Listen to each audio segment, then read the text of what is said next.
Hello everyone, I'm Gianluca Brilli, a postdoctoral researcher from the University of Modena, Reggio Emilia, and in this talk I'll present the work titled On the Granularity of Bandwidth Regulation in FPGA-based Heterogeneous System on Chip, a work funded by the AI for CSM European project and made in collaboration with the University of L'Aquila.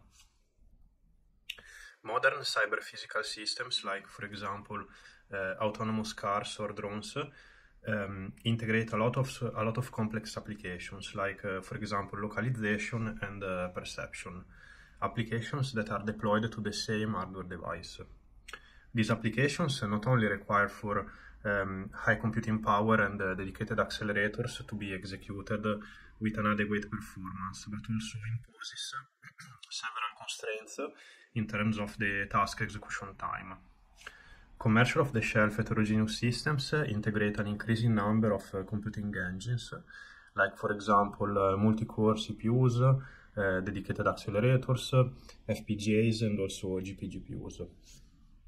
And contention on these resources can imply unpredictability in terms of the task execution time that are deployed to the device.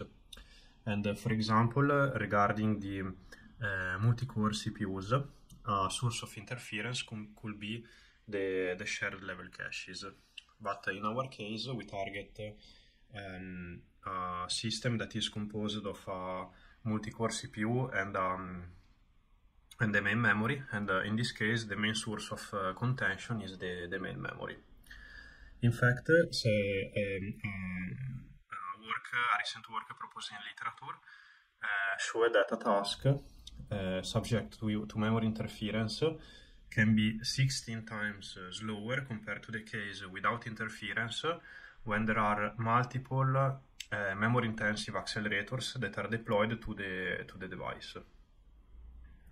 Commercial off-the-shelf heterogeneous systems are not designed for real-time applications. However, they are often the preferred choice also to implement time-critical systems because of the reduced time to market of the commercial off-the-shelf systems.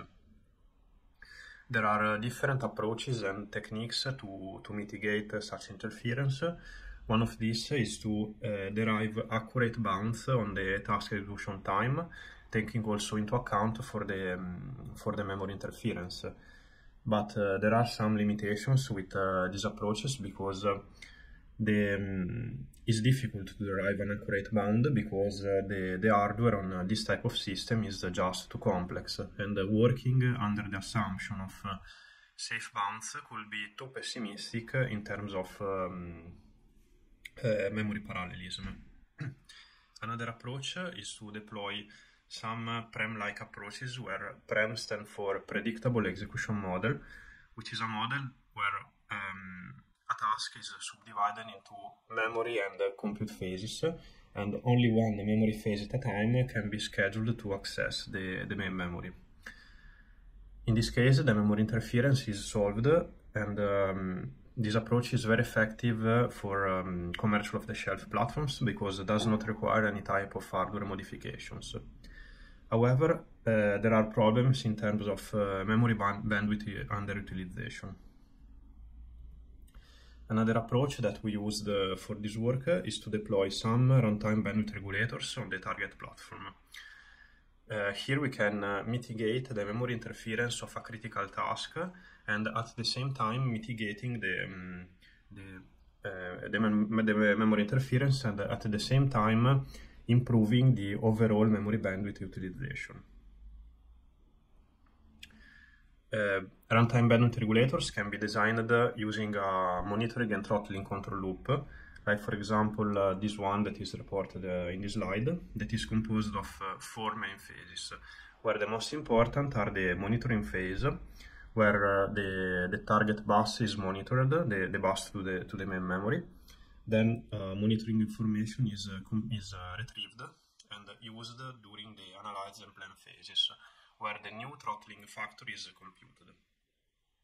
Finally, in the last phase, which is the throttle phase, the new throttling factor is directly applied on the physical bus.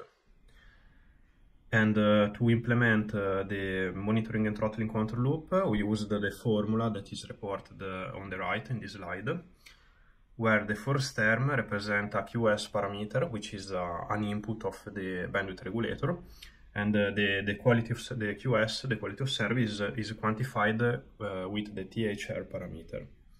Then the second term is the copy cycles, which is the information that was retrieved during the monitoring phase. And the idle cycles is the throttling factor that can be applied on the target bus. Then we have a very simple example, for example, using a THR of 50%. And here the idea is to split a memory transaction into a sequence of smaller sub-transactions and inserting some idle cycles in between the memory transactions to implement the bandwidth regulation. And for example, in these intervals, when the active interval ends, the monitor retrieves the copy cycles. Then using the previous formula in the analyze and plane phases, the idle cycles is computed and then is applied on the bus. And in this case, we can achieve a 50% of bandwidth regulation. Then regarding the motivations under this work, previous works that was proposed in literature show that fine-grained bandwidth regulators are more effective when the aim is to provide adjustments of the memory bandwidth following a very fast bandwidth trace that evolves over the time. For example, like the bandwidth trace that is reported on the right, where every timestamp we have a different THR parameter, and the aim is to follow these bandwidth requirements. And the variations occurs every 32 microseconds, so in the order of microseconds. Then the aim of this work is to analyze how 3 different bandwidth regulators, ranging from coarse-grained up to fine-grained and ultra-fine-grained, performs in terms of exploitation of residual memory bandwidth. What is residual memory bandwidth? For example, in a system you can have a critical task plus a certain amount of non-critical tasks. And the critical task has its own dedicated memory bandwidth, and the rest of the bandwidth that we have in the system is called residual memory bandwidth. So the aim is to protect the critical task from memory interference, and at the same time to maximize the utilization of the residual memory bandwidth. This is our target. In the next part of the presentation, I'll discuss the target architecture and 3 different schemes to implement the bandwidth regulation.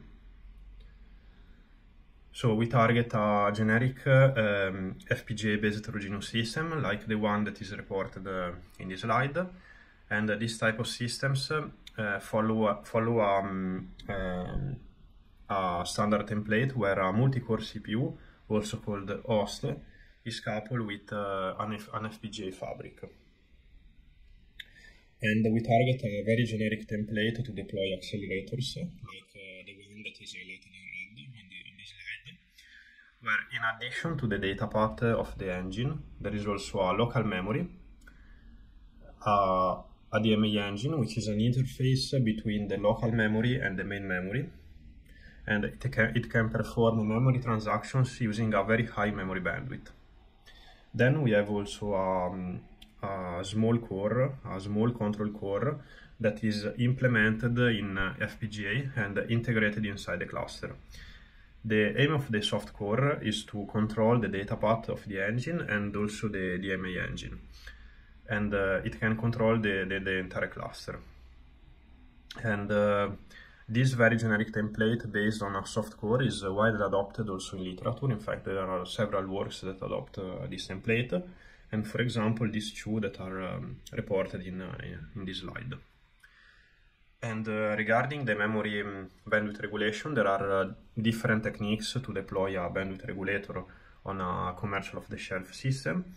For example, if there is no available support to implement the regulation, the regulation itself can be implemented in software, for example, on top of the host CPU, or also on top of the soft core, so inside the cluster. Another approach can be to deploy some dedicated bandwidth regulator inside the cluster, which is the approach that we used in a previous work. And also in state-of-the-art heterogeneous systems, there are also available components to implement the bandwidth regulation. For example, the QS400. In the next slides, I'll discuss these three mechanisms to implement the bandwidth regulation in more details. So, as I said, the previous mechanism to implement the bandwidth regulation represent the case where there is no available hardware support to implement such a bandwidth regulation. And so the bandwidth regulator is a piece of software that runs on top of the soft core, so inside the cluster. And the idea is to use the soft core to intercept a memory transaction and to split this memory transaction into a sequence of smaller sub-transactions and inserting idleness in between the sub-request. So the monitoring phase of this mechanism can be implemented using a timer, a simple timer that is already available inside the soft core, for example. And also regarding the throttling part is achieved by reprogramming the DMA engine using the soft core and interleaving in between these memory transactions a certain amount of no operations, some NOPs in between the memory transactions. And this represents a coarse-grained bandwidth regulator. This is the runtime bandwidth regulator that we proposed in our previous work, where the idea is to have this dedicated component that is called with the RBR acronym, that is integrated inside the cluster and it can be controlled by the soft core.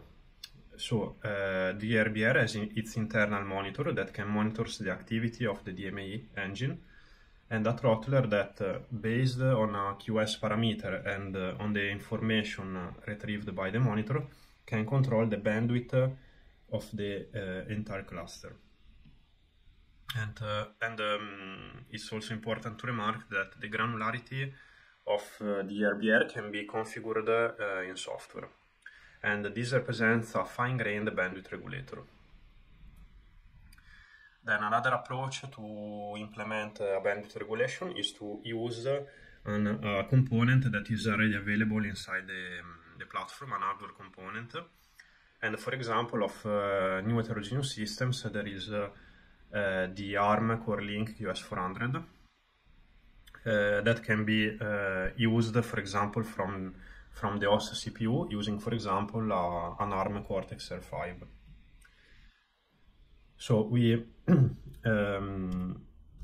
through some experiments, we show the behavior of the QS400 in two different scenarios, where in the first one, we evaluated the behavior of the QS400 without memory interference, so in isolation. And in the second case, we activated the different masters that can generate a memory interference on the main memory. So starting from the first experiment, so without memory interference, we discovered that the granularity of the QS400 is 16 clock cycles. Then, in the case of memory interference, this active time is reduced from 16 down to 12 clock cycles. Then we have a huge amount of inactivity due to memory interference. And in the next interval, we have a greater active time to compensate the effects of memory interference. And in both cases, the exploited memory bandwidth is almost unchanged. And this indicates that also the QS400 has its internal loop of monitoring and throttling. And also the QS400 is a very fine-grained bandwidth regulator.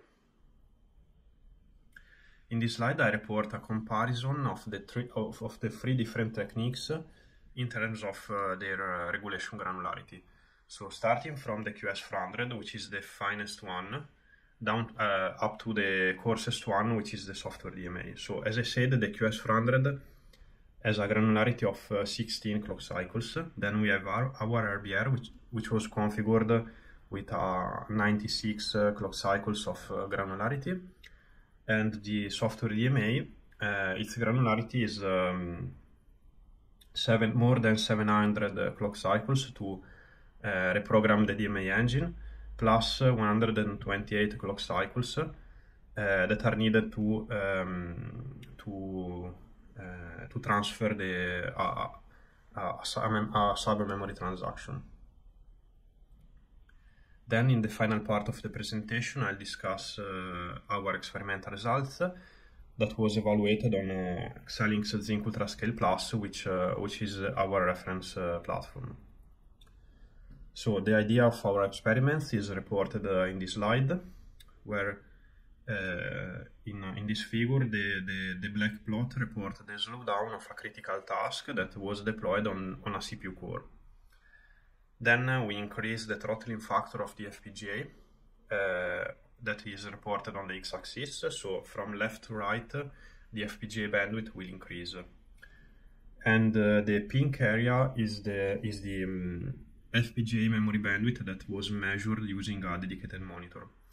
Then the 100% point in the x-axis represent the saturation point of the main memory. And so the idea is to set a certain requirement on the quality of service of the critical task. For example, we can choose a 20 or 10%, but it's important to remark that these numbers are only for illustration purposes, and this precise parameter is application specific.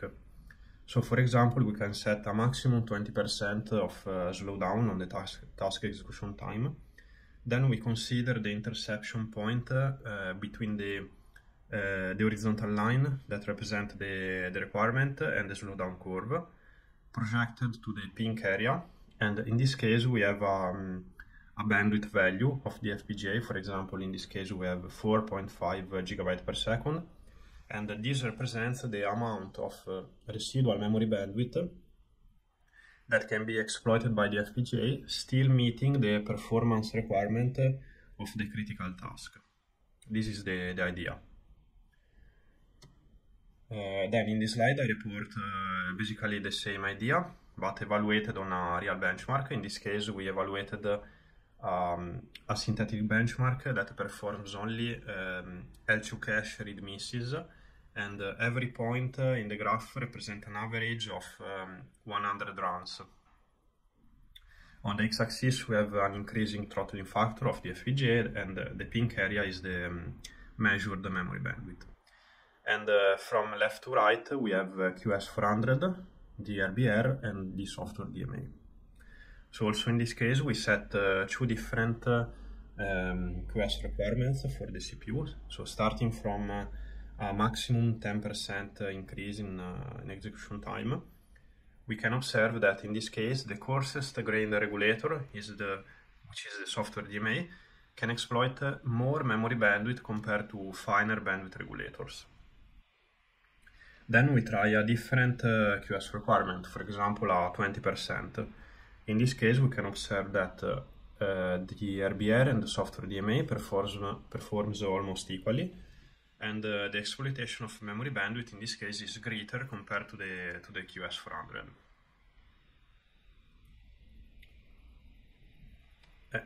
Then in this slide I report almost the same experiment, but evaluated on 31 real-world applications that as part of the Polybench benchmarking suite.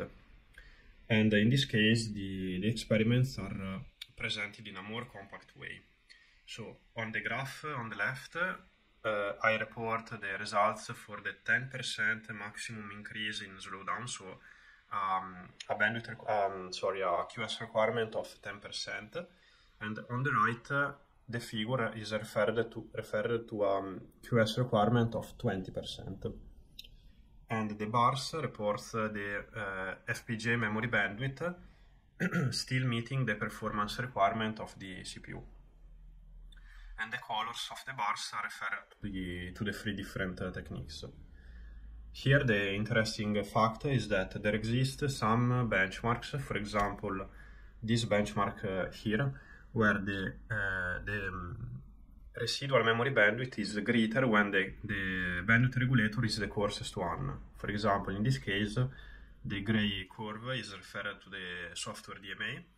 Then the worst one is the orange bar, which is the QS400, and the blue one is the RBR. This behavior repeats for different real-world benchmarks. For example, these that are highlighted in red. Then in this slide I report an average of the 31 kernels, and in this case the memory bandwidth was normalized with respect to the maximum bandwidth that can be exploited by the FPGA. So it is reported as percentage. And the two group of bars refer to the 10% requirement on the left and the 20% requirement on the right. Here we can observe that our RBR is better in maximizing the residual memory bandwidth, while as expected the software DMA is the worst one also in maximizing the residual memory bandwidth of the FPGA. Finally, trying to explain this behavior, we set up a very simple test that is reported on the figure on the right. Here the idea is to increase the throttling factor of the FPGA, so from left to right, also in this case the FPGA memory bandwidth will increase, and then we measure the memory bandwidth of the FPGA. And this is reported as blue points in the graph. So the points are the memory bandwidth of the FPGA, changing the throttling factor of the FPGA. Then the horizontal orange line represents the measured bandwidth of the FPGA without any type of throttling. So the orange line reports the memory bandwidth of the FPGA that is issuing memory requests at its maximum speed. And the interesting thing in this case is that there exists an area, this one that is highlighted in red, with a certain amount of idleness in between the memory transactions, but in this case it generates a bandwidth that is greater respect to the measured bandwidth without any type of throttling.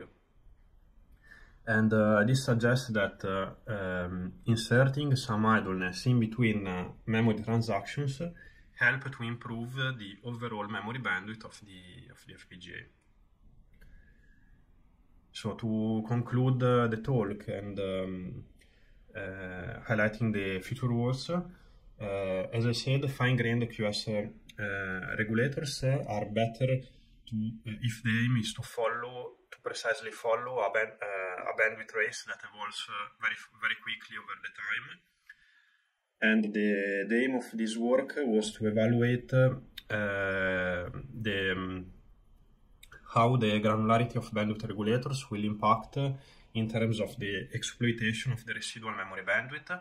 And we discovered that in some cases coarse-grained regulators could be better in maximizing the residual memory bandwidth compared to fine-grained regulators. As future works, we plan to keep studying these effects and to better explain the correlation between the granularity of a bandwidth regulator respect to the exploitation of the residual memory bandwidth. And we also plan to extend this evaluation on different commercial off-the-shelf heterogeneous systems, for example on Xilinx Versal. Thank you for your attention, and if you have any questions, you can ask or you can write to me.